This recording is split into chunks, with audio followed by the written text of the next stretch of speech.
मी doctor Subhash Bagal या ठिकाणी संत तुकारामांचे अभंग एक चिंतन या ग्रंथावरची समीक्षात्मक असलेला ग्रंथ तुकोबा चिंतन आणि समीक्षा याचं प्रकाशन या ठिकाणी करण्यात आलेलं आहे। संत तुकाराम महाराजांच्या संदर्भामध्ये असलेला हा महत्त्वाचा ग्रंथ 2023 मध्ये मी लिहिला। त्याच्यावरती महाराष्ट्रातील वाचक, समीक्षक, अभ्यासक यांनी त्या ग्रंथाचं महत्त्वाचं अशा प्रकारचं स्वागत केलं, भरभरून स्वागत केलं, त्या ग्रंथाला आपलंसं केलं आणि कमी कालावधीमध्ये महाराष्ट्रातल्या अभ्यासकांनी माझ्या संत तुकारामांचे अभंग एक चिंतन या ग्रंथावरती आपले समीक्षणात्मक लेख पाठविलेले होते। त्याचं निमित्त घडलं होतं मागच्या वर्षी ऑगस्ट 2024 मध्ये कन्नड येथील शिवाजी महाविद्यालयामध्ये संत तुकारामांचे अभंग एक चिंतन या ग्रंथावरती राज्यस्तरीय चर्चासत्र संपन्न झालं होतं। यशस्वी अशा प्रकारचं संपन्न झालं होतं।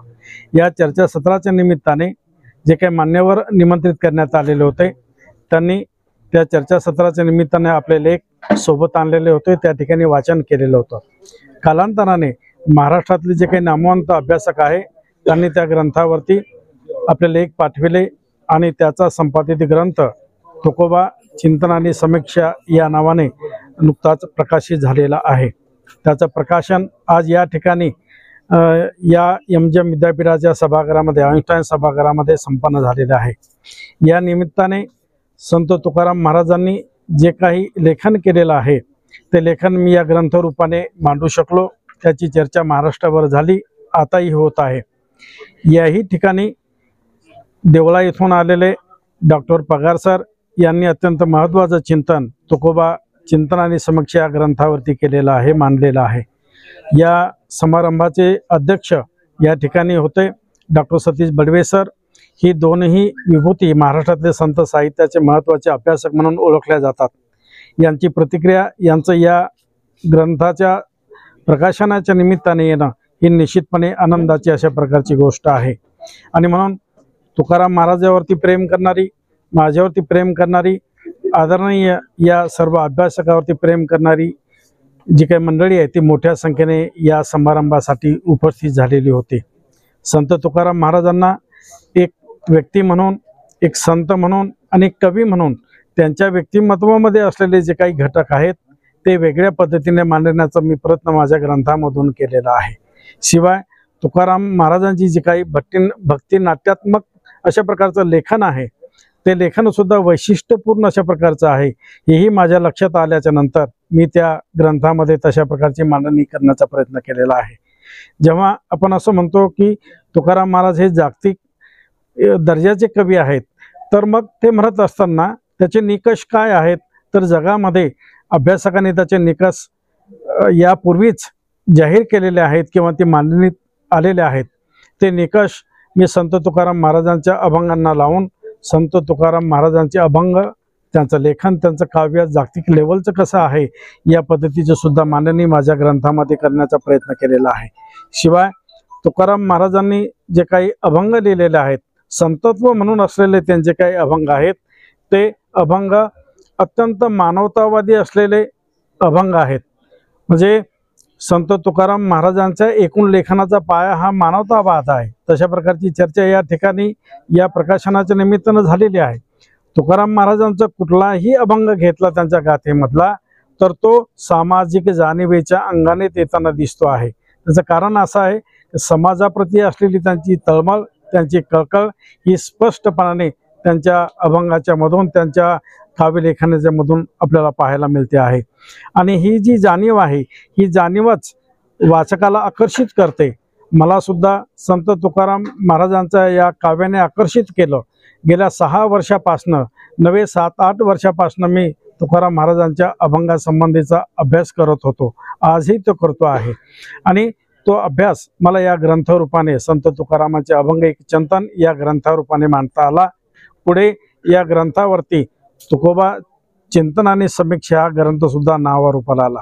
अत्यंत मान्यवर अशा प्रकारच्या समीक्षकांनी त्यामध्ये लेखन केलेलं आहे। त्यामध्ये डॉक्टर बडवे सर आहेत, पगार सर आहेत, मदन कुलकर्णी सर आहेत, साहेब खंदारे सर आहेत, श्रुती वडगबाळकर मॅडम असतील, लांडगे जे प्राचार्य आहेत त्यांचे लेख आहेत, म्हणजे संत साहित्यामध्ये असलेले 2 डिलीट डॉक्टर राजेंद्र बाटाणे आणि डॉक्टर मदन कुलकर्णी, सिनियर कॉलेजचे 5 प्राचार्य आणि इतर महत्त्वाचे अशा प्रकारच्या नामवंत लेखकांचे लेखन या ग्रंथामध्ये आलेलं आहे। याचा निश्चितपणाने मला लेखक किंवा या ग्रंथाचा मूळ ग्रंथाचा लेखक मी असल्याचा मला निश्चितपणाने आनंद होत आहे। सर, हा ग्रंथ लिहिण्याची आपण संकल्पना का सुचली? संत तुकारामांच्या संबंधीचं आकर्षण मला लहानपणापासूनचं होतं। मग आमच्या गावामध्ये जरी मी महानुभाव संप्रदायिक असलो तरी आमच्या इथं वारकरी आणि महानुभाव अशा दोन्ही संप्रदायाचं वातावरण अत्यंत खेळीमेळीचं आहे। म्हणजे सकाळच्या वेळेला मी काकड आरती म्हणायला मारुतीच्या मंदिरामध्ये जायचो, विठ्ठल रुक्मिणीच्या मंदिरामध्ये जायचो, अगदी सकाळी 4 वाजेला आंघोळ करून काकड आरती म्हणायला, आणि तिथून परत आलो की घरी आलं की आई मला म्हणायची देवाचं दर्शन घेतलं का नाही, आणि मग मी आमच्या घरच्या मंदिरामध्ये गेल्याच्या नंतर श्रीकृष्णाचं दर्शन घ्यायचं, चक्रधर स्वामीच्या प्रतिमेचे पूजन करायचं। असे दोन्ही अशा प्रकारचे वातावरण आमच्या गावामध्ये राहत आलेलं आहे। मग सप्ताहाच्या निमित्ताने होणारे जे काही कीर्तन असतील त्या कीर्तनाला मी टाळकरी म्हणून उपस्थित राहत असायचो, आणि इकडे मानभाव संप्रदायाच्या कार्यक्रमात आमच्या घराच्या वातावरणामध्येच होता। या आकर्षणातून मी संत तुकारामांच्या विचाराकडे आकर्षित झालेलो आहे। धन्यवाद। संबंधाने सांगण्याऐवजी त्यांनी जो ग्रंथ सिद्ध केला आहे त्याबद्दलच आपण चिंतन केलं पाहिजे। प्रखर मानवतावाद आणि लोककल्याणाची तळमळ या प्रेरणांमधून संत तुकोबांनी काव्य निर्माण केलं। ही सगळी अभंग गाथा उलगडण्याचं, सुलभ करण्याचं आणि प्रासादिक वाणीत डॉक्टर बागल हे सांगतात, आणि ही चांगली गोष्ट आहे। एक गोष्ट या समारंभात लक्षात आली की आपण सगळे मराठी लोक हे तुकोबांचेच वंशज आहोत, आणि त्यामुळेच कोणत्याही काळाला आपण एक संघर्षाचं रूप देऊन पुढे कसं जाऊ शकतो याचं भान सरांच्या पुस्तकाच्या निर्मितीतून आणि या संपादनातून पण मला आलं असं मला वाटतं। सतीश बडवे, सुभाष बागले आमचे मित्र आहेत।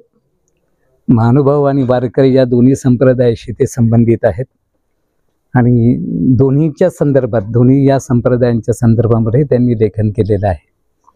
प्राध्यापक असल्यामुळे अशा पद्धतीचं लेखन त्यांना करावंच लागतं, परंतु तुकोबांच्या संदर्भामध्ये ज्या वेळेला त्यांनी लेखन केलेलं आहे ते लेखन मात्र अतिशय जाणीवपूर्वक त्यांनी केलेलं आहे, आणि त्याच्यामधनं तुकोबांना काय म्हणायचं आहे हे सांगण्याचा प्रयत्न केलेला आहे। आपल्याला काय आकलन होतं, आपल्याला काय जाणवतं, आपल्याला काय सांगता येणं शक्य आहे हे सांगण्याचा प्रयत्न त्यांनी त्यांच्या लेखनामधनं केलेला आहे। आज ज्या पुस्तकाचं प्रकाशन झालं ते डॉक्टर दत्तात्रय डुंबरे आणि शिवाजी उसे यांनी केलेलं आहे, आणि त्यांचं असणारं जे पुस्तक आहे तुकोबा चिंतन आणि समीक्षा या नावाचं, तर या पुस्तकामध्ये वेगवेगळ्या समीक्षापर लेखांचा संग्रह तो आलेला आहे, आणि त्याच्यामधनं देखील तुकोबांच्या विचारांच्या संदर्भामध्ये केली गेलेली मांडणी आहे। त्यामुळे हे जे पुस्तक आहे हे पुस्तक अत्यंत महत्त्वाचं ठरावं आणि अनेकांना दिशा देणारं ठरावं।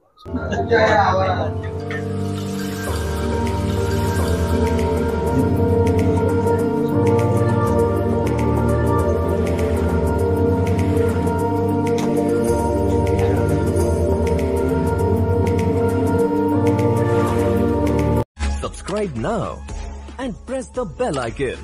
Never miss an update.